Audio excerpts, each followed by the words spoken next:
First name is Justin, Justin. Last name Gindlesberger, Gindlesperger. And your rank? Gunnery Sergeant. Your unit? Fox Company, 4th Tank Battalion. And your billet? Training Chief and Tank Leader. First question is, can you explain what winter break is? Winter break is really an operation designed to test the tanks in cold weather, as well as the Marines. Tanks have not operated in this environment in some time. Never in my career have I operated in this type of environment. So really it's validation for some things that we've always supposed to be the way it would be. We're just kind of reaffirming those things and learning new things as we go. How is this beneficial to 4th Tank Marines? It's going to give them exposure to really misery and training like they've never had. This will be the hardest test these Marines have been put through as far as living conditions and just doing day-to-day basic Marine things in an environment that's frankly very uncomfortable. So it slows everything down and we're learning to adjust. What kind of considerations must be taken into place for cold weather maneuvering? A lot of things. Really, for the tank specifically, just how snow and ice conditions affect the maneuverability. It also affects logistics. The tanks seem to be consuming more fuel than they normally would.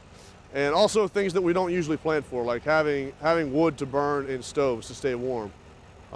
Something we didn't necessarily think of coming up here, but quickly learned that, you know, it's a way we can maximize the surroundings to, you know, keep ourselves warm, keep our vehicles warm.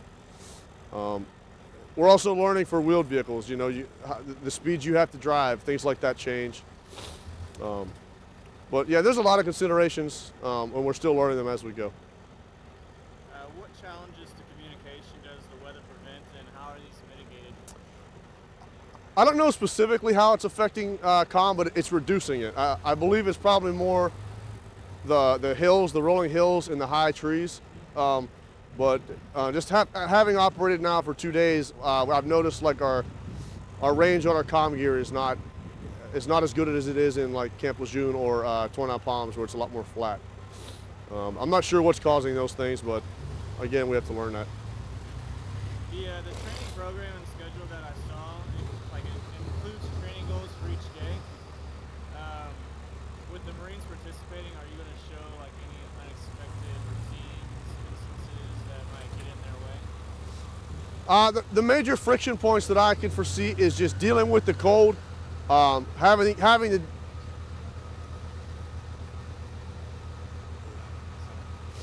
dealing with the elements is probably the biggest challenge, and having the discipline to like still get up and do the things you know you have to do when it's so cold, and every time you touch something metal, which everything's metal that we touch, it's hard. So things like that, that's my main concern. Other challenges are really just adjusting to all the different logistical and maneuverability restrictions that are coming with this terrain. How is training at winter break relevant to current global operations? It's very relevant, beyond, in my opinion, beyond the current operations, because we just simply haven't done it. And there's a lot of the world that gets cold, that gets snow, that freezes over. And not having really much experience with that, it's like high time I feel that we have done this.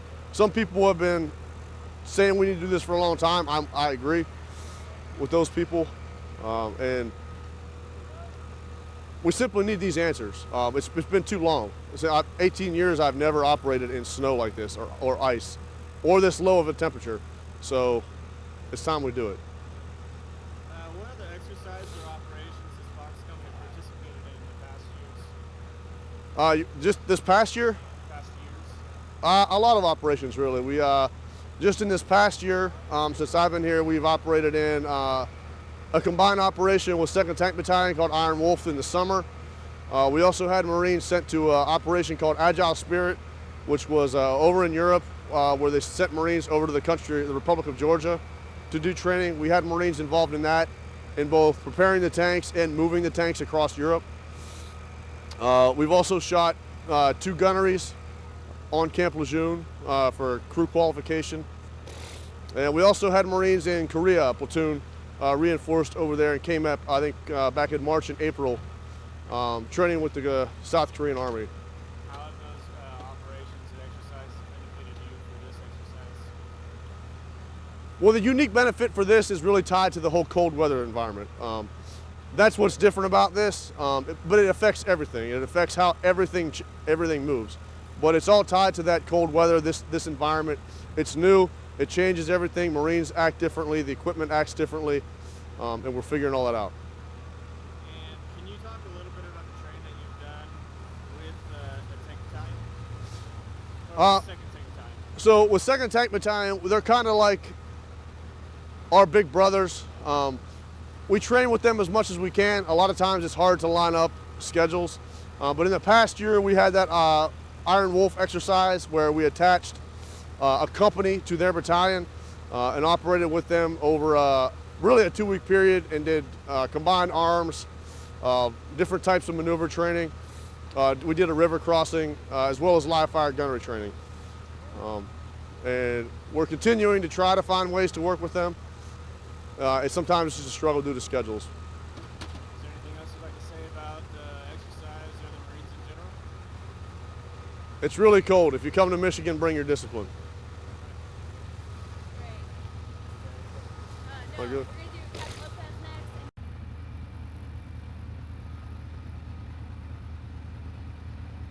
Alright. First question I have for you is, what is your first and your last name as well as your rank? Can you spell it out? My name is Captain Humberto Lopez, L-O-P-E-Z. And a first name? Berto. Can you spell that out? Well, it's Humberto, H-U-M-B-E-R-T-O. Alright. And what is your unit Fox Company 4 Tank Battalion. and your billet? I'm the XO. Okay. Can you explain what winter break is? So the purpose of winter break is to validate cold weather readiness for the tank company here at 4 Tanks. And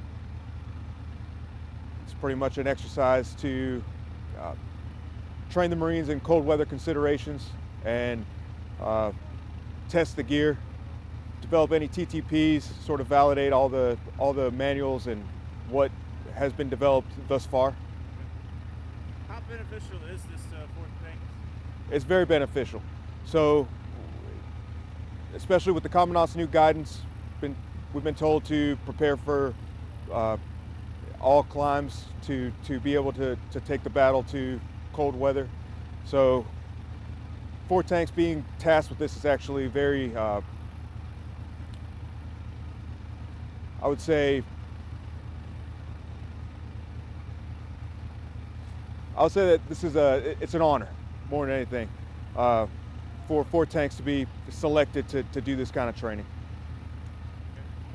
What considerations must be taken into place for cold weather maneuvering and training? So especially for tanks, with the track being so slick, we got to replace track pads with cleats so that they can maneuver around. Obviously with the crewmen, they got to be bundled up in gear that they usually aren't bundled up in. So that makes maneuvering inside the turret and obviously outside something that they're not used to. As far as additional gear, camp stoves have been issued out to the Marines to be able to cook these cold weather MREs, and that ends up taking a lot longer. So we're finding out that maneuvering and just regular operations that don't take that long in normal environments have to be a lot more deliberate. So whereas chow is usually one of those things that's continuous and you can be working while you're eating, now you got to set up, actually boil water and deliberately do that task in order to keep going. So it splits up the tasks a little bit differently, and while one crew member might be fixing track or arranging gear, the rest of the crewmen can be eating chow. So the task organization just changes a little bit. Okay. What cold weather considerations are unique to a tank company versus, say, an infantry battalion? So obviously the vehicle and the logistical footprint that we present we got a lot bigger, just the logistical consideration. So getting fuel out here, getting the Marines to get us fuel, and then maneuvering on ice and on slick surfaces presents a big task, a big sort of hurdle. And what challenges to communication does the weather prevent, and how are they mitigated? So mainly with communication, you got, the big base antennas that need to be grounded. So for example, if you got a base layer of snow, you got to provide some kind of flotation so that you're not trying to dig into the frozen earth. So having rock salt, having heat sources to be able to melt a little bit of that ice, to be able to melt a little bit of that snow, and having Marines that are able to make field expedient antennas, whether it be off a tree, grounded on a tree, those kind of things. Just a little bit different. You're not going to be able to just dig into the earth as normal. Okay. And I saw the detailed training program and schedule that you guys have. Yep. And will the Marines participating be faced with any kind of unexpected challenges? We always try to provide a little bit of friction, because in the real world the enemy has a say in what goes on. So we're never going to write down the exact day by day. There's always going to be a little bit of wiggle room presented by the Op 4. Okay. What gear is used specifically for the cold weather training? So specifically to cold weather, obviously we got the Arctic tents, the cold weather tents. We got stoves, camp stoves inside of them to keep them warm. We got obviously the cold weather sleeping system. There's a whole STAP issue that's provided to each Marine to keep warm, and like I told you before, the camp stoves to heat up the MREs, Okay. cold weather MREs. How is training at Winter Break 18 relevant to the current global operations?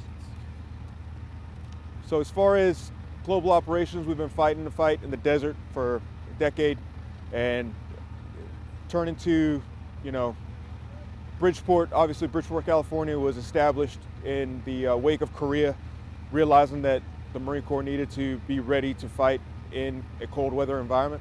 So keeping with that tradition, making sure that the Marines are trained to a certain standard, and that we're ready to fight in the cold weather.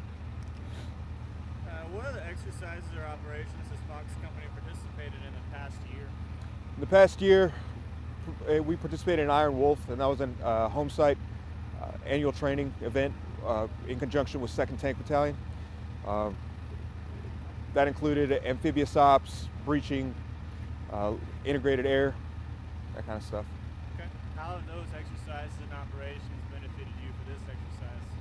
So as far as company level exercises, it benefited us with just regular TTPs and developing that camaraderie, that crew level tasks. But as far as cold weather training, obviously the Camp Lejeune is a little different in the summer than we're experiencing here right now. All right. And can you talk a little bit about the training that you've done with 2nd Battalion? With 2nd Tank Battalion, we've done some integrated training. So we've done a little bit of cross training with 2nd Tank Battalion in, like I talked about, Iron Wolf last year, doing different things, amphibious ops, company level exercises. Is there anything else you'd like to say about this exercise or the Marines in general? I think you got it all. All right, perfect. So the first thing I need from you is your first and your last name, and can you please spell it out? Edward Hallenbeck, Hallenbeck. And spell your first name, please. EDWARD. And your rank. Colonel. And your unit. Camp Grayling, Joint Force. Okay. And what is your billet, sir? The garrison commander. Okay. Friend, can you tell me what it feels like to have the Marine Corps here doing their tank training? I think it's a great opportunity for them and for us. It demonstrates what we can do for 4 seasons as a 4-season training site. I think it's great for the Marines to come up here, you know, especially from the aspect they're coming from an environment that's much warmer, humidity, coming up here to a cold environment. So good training for them. We're very happy for them to be up here, but I think it lets them see some things that they need to do as far as cold weather that they haven't maybe done before. And it applies across the you know, all the military, as far as not just the Marines, but Army and so forth. Do you think Camp Grayling has anything to offer that other places don't for this kind of training? Well, I think the Four Seasons training up here is outstanding. We have 147,000 acres of training maneuver area that we can offer to, you know, a variety of different types of units. That open airspace, controlled airspace is another thing that we have. Air to ground range. So we have a lot of opportunities for, again, for different types of units coming up, and the Four Seasons just really adds to it. Do you know of any other kind of training that will benefit the Marines while they're here? Maybe not applying so much to the tanks up here, but I mean, as far as we have a Cact up here, we have a lot of maneuver area for infantry side, which, and I think this just provides the type of atmosphere up here. I mean, the environment with the trees and the terrain really provides, I think, a great place for the infantry to train also. I was just going to answer that, you know, Camp Grayling has been very supportive of the Marines up here, and is there anything you'd like to say about, you know, the joint relationship between services there? We are always looking for, we have a training event, it's Northern Strike, and it's a joint training event, and we're really looking for that jointness. You know, each of the branches operate just a little bit differently, and it's a great chance for us to understand how they operate. It gives us the opportunity to understand, you know, both ways in each direction, for you to understand how we operate. A few nuances, but if you're going to war, you need to know what those nuances are so we can do a better job. Yes, sir. Anything you'd like to add? You think it's important for us to include? I'm happy that the Marines are up here. I think, you know, again, I think it's a great opportunity for you and for us. We're learning some things that we probably need to do better to assist units coming up here in the you know, during the winter, cold weather, and vice versa. I hope the Marines are learning some things they need to train on also. Yes, sir. Perfect. Thank All you right. so much, sir. I appreciate it.